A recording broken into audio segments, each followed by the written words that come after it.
Miseensonni IGAD afur dhimma Sudaan irratti Finfinneetti yaa'ii gaggeessan irratti humnoota wal waraanan affeeranii osoo hin argamin hafan. Biyyoonni arfan haalli Sudaan hammaachaa deemutti yaadda'anii humna eeggataa Sudaanitti duulchisuu irratti mariin akka gaggeeffamu dhaamaniiru. Galaana Balaayi.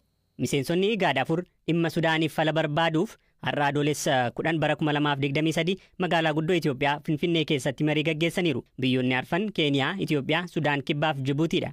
Marii kana kan hoogganan pirezidaantii Keeniyaa Wiiliyaam Saamo'ee Ruuto yoo ta'an, ministeerri muummee Itoophiyaa Abiyyi Ahmad, barreessaa olaanaan IGAD Warqinaa Gabayyoo, ministeerri Hajaa Alaa Jibuutii Mahammad Ali Yuusuf, ergamaan addaa Sudaan Beenjamin Bolmel argamaniiru. Yaa'iin erga ebila darbee waraanaan hunkuramaa jirtu dhimma Sudaan irratti xiyyeeffate kun humnootni wal waraanan akka argaman affeerus qaamoleen lamaanuu marii kana irratti hin argamne. IGAD ibsa galgala kana baaseen argamuu dhabuu isaaniitti gaabbuu beeksiseera.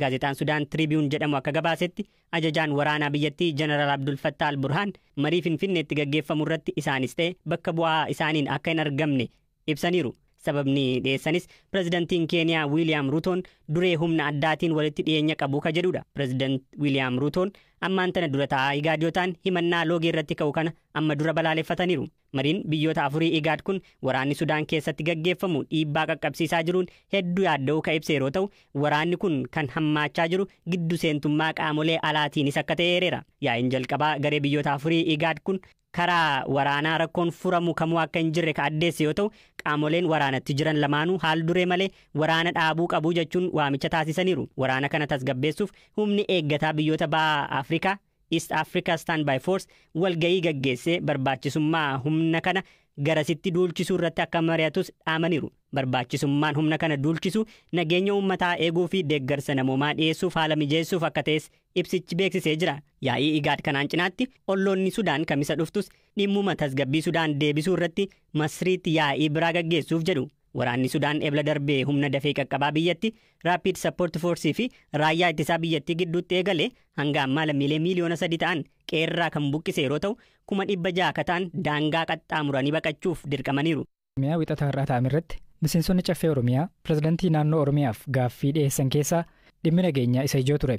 Yaa'ii kana irratti kan hirmaatan miseensi caffee Shawaa Kaabaarraa dhufan adde Masarat Biraanuu godinichatti namoonni butamanii maallaqa kaffalaa akka jiran kaasuudhaan rakkoon nageenyaa guddaan jiraachuu dubbatan.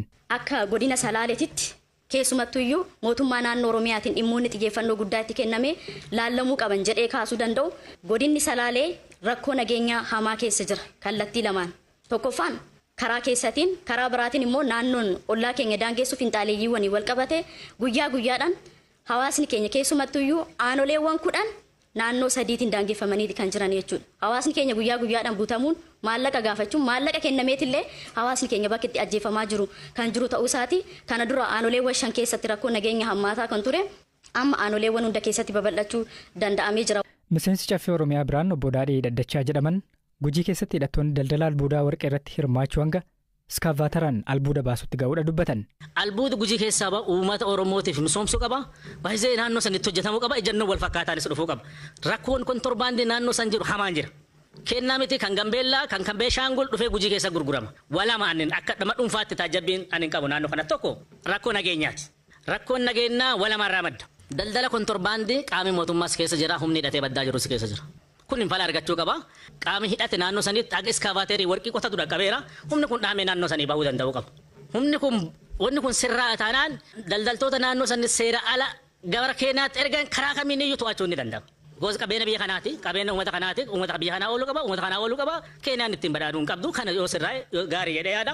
Pirezidaantiin mootummaa naannoo Oromiyaa Obbo Shimallis Abdiisaa albuudni karaa seeraan alaa biyyaa baafamaa jiraachuu eeraniiru. Dhimma namoonni butamu irratti addatti garuu yaadan kennine. Qonnaan bultoonni tibbana hidhattoota waraana bilisummaa Oromoo himataa turan. Waraanni bilisummaa Oromoo himannaa kana ni haalama. Yaa'ii kana irratti Obbo Shimallis walitti bu'insi waraana bilisummaa Oromoo wajjiniin gaggeeffamu karaa nagaan akka furamus gaafataniiru. Maaliif walitti bu'insa kana keessatti uummata keenyatu miidhame, qabeenya keenyatu miidhame, obboleewwan keenyatu miidhame malee namni fayyadame tokko iyyuu hin jiru. Uummanni keenya mootummaan naannoo keenya caasa sadarkaadhaan jiru. Qaamni nu waraanu dabalatee waan kanarraa tokko iyyuu fayyadamu. Dubbii kana nagaadhaaf fixannee qabsoo uummata keenyaa waltajjii qabsoo ammarra ga'e kana irratti garaagarummaa fe'oo qabaanne garaagarummaa keenya eegnee irratti qabsaa'uuf hojjechuutu nurraa eegamu hunda keenya irraa. Humnaan waan tiikamu tokko iyyuu hin jiru. Kanaaf erga yeroo darbe waamicha dhiyeessinee booda mariin adda addaa godhameera. kabajamoo muummee ministeeraa keenya waamicha erga dhiyeessanii booda mariin adda addaa godhameera sadarkaa gaariitti wanti deemee jira ammas mariin sun akka itti fufu jajjabeessina. Mootummaan naannoo keenyas mootummaa federaalaas qophaa'aadha. Yoomiyyuu karri keenya nagaadhaaf hin cufamu yoomiyyuu. Kana alatti garuu mootummaan naannoos mootummaan federaalaa immoo olaantummaa seeraa mirkaneessisuun dirqama isaati jechaadha. Namni biyya akka galu gochuun dirqama isaati. Kanaaf paaraalaalii hojiin olaantummaa seeraa mirkaneessu immoo akka hojii mootummaa tokkotti sadarkaa hundatti kan hojjetamu ta'uusaa ibsuun barbaada. Duraanii dhaaba mormituu fi waggoota afuriif walakkaa darban boordii filannoo biyyaalessaa hoogganaa kan turan Aadde Birtukaan Miidhagsaa waxabajjii 26 bara 2023 ibsa gabaabaa baasaniin aangoo fedha isaaniin akka gadhiisan beeksisanii turan. Aadde Birtukaan turtii boordii filannoo hoogganan kana keessatti filannoon biyyaalessaa tokkoo fi referendamiiwwan 3 gaggeeffamaniiru. Aadde Birtukaan turtii waggoota afuriif walakkaa keessatti waan buusan yoo himan gaafatamanatti kenname seera qabeessaan haqaa fi gaarummaan raawwachuu yaalaan ture jedhan. Itti dabaluunis gama koon amanamummaan boordicha fooyyessuun sochii paartilee siyaasaa jajjabeessuuf hojii hojjanneen milkoofneerra jedheen amanaa jechuun ibsan. Gaggeessummaa Aadde Birtukaan jalatti boordiin filannoo Itoophiyaa bu'aan buuse maalii jennee barreessituu mana maree waloo dhaabbilee siyaasaa Itoophiyaa Dr. Raahel Baafee yoo gaafannu tattaaffiiwwan hedduun godhamanis bu'aa nama boonsu hin finnee jedhan. ተቋሙን ሲመሩት ዲሞክራሲያዊና ነፃ ያልሆነ ተቋም ነው ዲሞክራሲያዊ ወለባ ሂንታኔዳ dhaabbata kana yeroo hoogganan garuu walaba ta'anii gaggeessuuf akkasumas dhaabbata hooggansa amanamaa ta'e qabu gochuuf fedha dhuunfaa guddaa qabu turan kaka'umsa olaanaas agarsiisaniiru. Hariiroo paartilee siyaasaa gidduu jiruu fi hariiroo paartilee mormituu fi mootummaa gidduu jiru wayyeessuuf hojjetaniiru. Adeemsa filannoo keessatti gaaraa qabee hanga caasaa godaatti sirni odeeffannoo walii qooduu akka fooyya'u godhaniiru. Garuu raawwii adeemsa filannoo irratti fooyya'insi hin mul'anne. Sirni duraanii akkuma jirutti waan tureef raawwii filannoo biyyaalessaa ja'affaa yoo ilaalle naga qabeessa ta'uu isaati malee filannoo waan shanan darban irraayyuu hammaataadha. Caasaa gubbaa hanga goodaatti giddu seentummaa kaabinee mootummaatu ture. Boordichi akka barbaadutti bilisaa fi haqa qabeessa kan ta'e yoo xiqqaate bu'uura sirna dimookiraasii kan ka'e gochuu hin dandeenye. Yoo xiqqaate bu'uura sirna dimookiraasii kan kaa'e gochuu hin dandeenye. Kun ammoo dogoggora boordii filannoo osoo hin taane sirnichi qajeeltowwan waliigaltee keenyaaf bitamuu dhabuurraayi. Kana ammoo boordiin filannoo sadarkaa biyyaatti gahumsaa fi humna namaa ittiin injifatu hin qabu ture. Garuu ammoo rakkoolee dhaabichaa waan beekaniif Aadde Birtukaan waliin osoo fuula duratti ittiin fufnee gara furmaataatti dhiyaachuuf daandii gabaabsuu danda'a ture. መፍትሄው ለመሄድ አጭር ይሆን ነበር. Dura ta'an dhaaba koongirensii federaalawaa Oromoo kan ta'an Profeesar Mararaan akkanuma bu'aan hangana jedhamuun dhufne jechuun rakkoon isaa hundeeffamuu boordichaa keessa akka jiru dubbatan. Akkatti isheen hojii gadhiifte dhiibbaan gadhiifte tola gadhiifte fedhiin gadhiifte wanti beeknu hin qabnu. Isaa ishii fi warra mootummaa Itoophiyaatu beeka. Garuu boordiin filannoo jijjiirameera siyaasni biyya kanaa jijjiirameera. Sirni dimookiraasii ijaaramuu calqabameera inni jedhu waan laga ceesisu miti.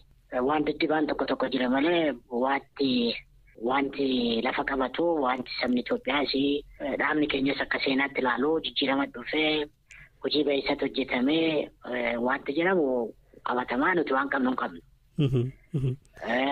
Innaa boordii filannoo haaraa kan dhaabbatus akka ammaa dhaabbate kanatti gareen tokko duwwaan fedhii ofiitiin dhaabbachuunsaa ijaaruun siyaasa biyya kanaatii fi gumaacha gochuu hin danda'u sirna dimookiraasii ijaaruu hin danda'u jedhee muummichi ministeeraa riizerveeshinii koo akkanaa akka ta'u gaafadheen ture gaafuma duraayyuu jechuu kooti.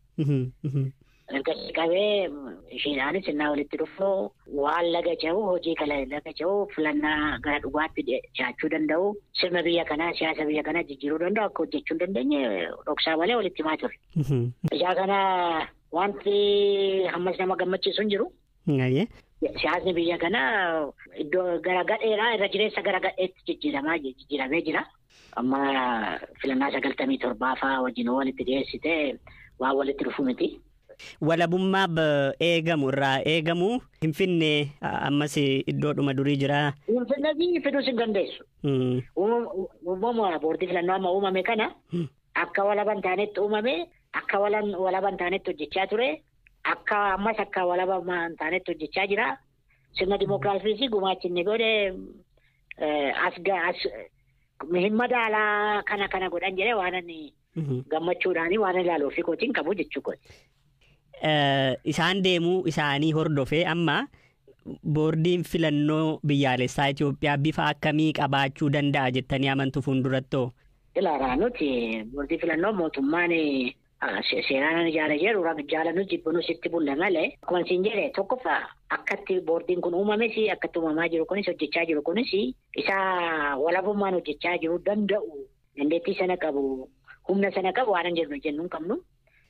Ijaa kanaa boordiin filannoo dhufis abbaa fe'aa ta'u nama akka ishee qabsaa'aa tures haa ta'u goodaa isaa dhufu abbaa fe'ee iddoo fe'aa dhufu garuu biyya siyaasa biyya kanaa olaantummaadhaanii infuleensii warri gochuu danda'anii qoodatti fudhatanii waliigaltee gubbaa hin geenyetti abbaan fe'oo shoowwame akkuma warra tapha warra kaanii ta'a amma barbaade mootummaan hin ergata gaafa dadhaban immoo akkuma ishee dadhisanii deemu. Taphni jijjiiramuudhaaf mootummaan siyaasaa karaa deemaarra jiru jijjiiruutu irra jira. Ongeen kutaalee Itoophiyaa miidhaman keessaa tokko ka ta'e godina Booranaa keessatti horsee bultoonni duraan kutaalee Itoophiyaa miidhaman keessaa tokko ka ta'e godina Booranaa keessatti horsee bultoonni duraanii waa'ee qonnaa yaadanii fi qotaniis hin beekne bara kana qamadii qotanii firii argaa jiraniin abdii horachuu himan. Godinuma kana aanaa miyoo magaalaa Bokkuu Lubumaa kan jiraatan obbo Bazzuu Guyyoo bara kana ongeen hammaatee loon hedduu yoo fixu loon qaban 200 keessaa 150 jalaa dhumaniiru. Amma garuu qonna qamadii yeroo duraatiif jalqabaniin oomisha abdii ture arguudha dubbatu. Maqaan kiyya Bazzuu Guyyoo jedhama. Jiraata godina Booranaa aanaa miyoo magaalaa Bokkuu Lubumaati. Haalli waliin qaba hoggana waldaa alatti bilchinaati. Lafa isaadha 35 bifa haaraa ta'een bifa ammayyaa ta'een oomishnee waaqillee nu gargaaree itti milkoomne jirra nu wayee jira. Dhuunfaa kiyya ani dhuunfaa kiyya hektaara 10 qaba. Qamadii kan oomisha jalqabne waggum kana nu duraan dursee nu horsiise bulaadha. Qamadiin oomisha hin beekamnu. Oomishi wanni akka nu oomishnu sababnu ta'e sababa hongeeti. Hongeen nuun kun cufa waldaa miseensa waldaa sun duri nam loon baay'inaan loon hedduu qabaa ture. Am sababa hongeen loon irraa jittee fi carradhuma maal hojjanna jennee dubbatu bakka kanatti turre. Gaafitti gaafa nu bakka laf qonnaayin. Laf qotuun ammoo nu armaan dura gochaan adon taane footoon garra turre. Waan footoon garsuun illee testi boona yookaan hojjannee kokkorree hojii jijjiirraa hojiin garsiifna gochaan garsiifna itti seenne gaafitti seennu kaan dhimmi ilaalu aanaa magaalaa warrootaan gaya keessa qoodachuu qaban kan qonni ilaallatu hunda marachiifna akka hin seenne gaafitti seennu akka miidiyaa argattan suni milkoomtuu akilee namni keesse namni bikkaatti lafa isaara 200 barbaanna maan jennaan yoo adanayyuu qonni milkoomne yoo adan caalallee daballee qonni ta'e ufiyyuu fi dabalee lafayyuu gargaaruu hin dandeenya lafaanis biyya laalletti baatullee hin dandeenya. Itti gaafatamaa ittaanaan waajjira qonnaa godina Booranaa obbo Jaarsoo Qancorroo qamadiin godinichatti aanaalee 7 keessatti lafa hektaara 11,000 ol irratti oomishamaa jiraachuudha himan. Godina Booranaa keessatti aanaalee 7 olitti misheetii fi qamadii kan gaggeeffamu jira. Keessumattuu aanaaleen 7 kun aanaalee qilleensa isaaniitti amma ta'e tokko waan qopheeffame warra akkaana Tantalleefaa, aanaa Elooyyee, aanaa Yaaballoo, aanaa Dirreetii fi aanaa Miyoo, aanaa Boomolee, aanaalee kan 7 keessatti bal'inaan jiru misheetii fi qamadii kun gaggeeffamaa jira. Gaafa facaasnu bukkeenii keenya gaafa bittatteessa haaluma bareeda ta'een gaaf guyyaa 3 eegalee jalqabee bittatteessa 3 jechuudha. Gaaf bittatteessa jalqabee sadiin karaa mootummaatiin dhiyaatee xaa'oon isa